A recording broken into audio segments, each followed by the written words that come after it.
welcome back to another episode of Reading Rural, y'all. Dr. Shay Parton here again to talk to you about all things rural and YA literature. Today's video is the second video in our series on Kekla Magoon's season of Styx Malone, where I'll discuss a little bit about how place functions and shows up in the text. So let's get to it.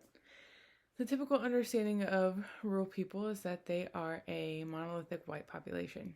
It's generally accepted that the term urban sort of equals black, and rural and suburban equal white. There are a lot of different reasons for that, the least of which has to do with housing discrimination and economic forces. But despite that those are accepted overgeneralizations, the fact remains that there are people of color in rural spaces. I had students of color in the classes I taught in my rural school in Indiana. There were students of color who attended the same rural high school as me. So there are people of color in rural spaces, but their stories and experiences are largely missing, ignored. And so that's one of the reasons why I was really excited about this book, because it helps to make some of that visible. Another assumption I think that exists is that people of color wouldn't or don't feel comfortable in rural towns. And I definitely think on some level that's warranted with sort of a new exploration or visibility of the concept of sundown towns and popular culture and things like that. I think, the discomfort that people of color can feel in rural places it definitely has a historical basis and is definitely warranted. But Magoon sort of turns that on its head, because Mr. Franklin, Caleb Franklin's dad, our narrator's dad, doesn't want his boys to leave Sutton, Indiana, the small town where they're from, because he believes that they're safer in this town where everyone knows them, and not in a big city where their value and worth will decrease because it is solely based upon their blackness, in particular their black maleness, and that people won't know that they are good boys. But again, Magoon doesn't make it that simple either, which is good, because this is not how reality is. It's complicated. So on page 3, Caleb, our narrator, talks about how his dad also positions them as ordinary folks, even though he wants to be extraordinary.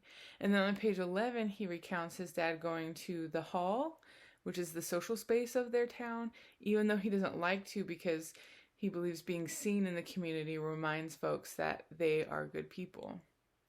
Mr. Franklin says, "The more they see of us, the more they'll know we're just like them." And Caleb's mom tells him that that is his dad's way of keeping them safe, but for Caleb, that doesn't make a whole lot of sense.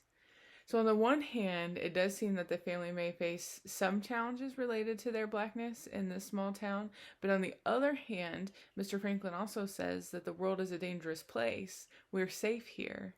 People know us. So being known and visible and seen in their small town also makes him feel like the family is safer than if they had more anonymity in a city space. But Caleb doesn't understand why his dad feels this way, because Mr. Franklin himself grew up in the city. Caleb tells us, "I didn't understand. Dad grew up in Indy. He knew the city through and through, all the lights, the buildings, the sights, and the people. Yet for some reason he preferred the middle of nowhere." There's also a juxtaposition between the Franklin boys and Styx, who hails from the city. Styx mentions that he doesn't live in town, he's just visiting. And though the boys generally get on, there are moments where place-based stereotypes come into play, especially in sort of arguments and scraps that they get in with one another. For example, in one argument, Styx says, "Forget this. I should have known you weren't up for it. Just a couple of country boys, right? You like everything straight and simple." And Caleb recalls, that stung. Magoon's treatment of place and its role in the text feels a little more subtle than some of the other texts that have been reviewed and will be reviewed on this channel.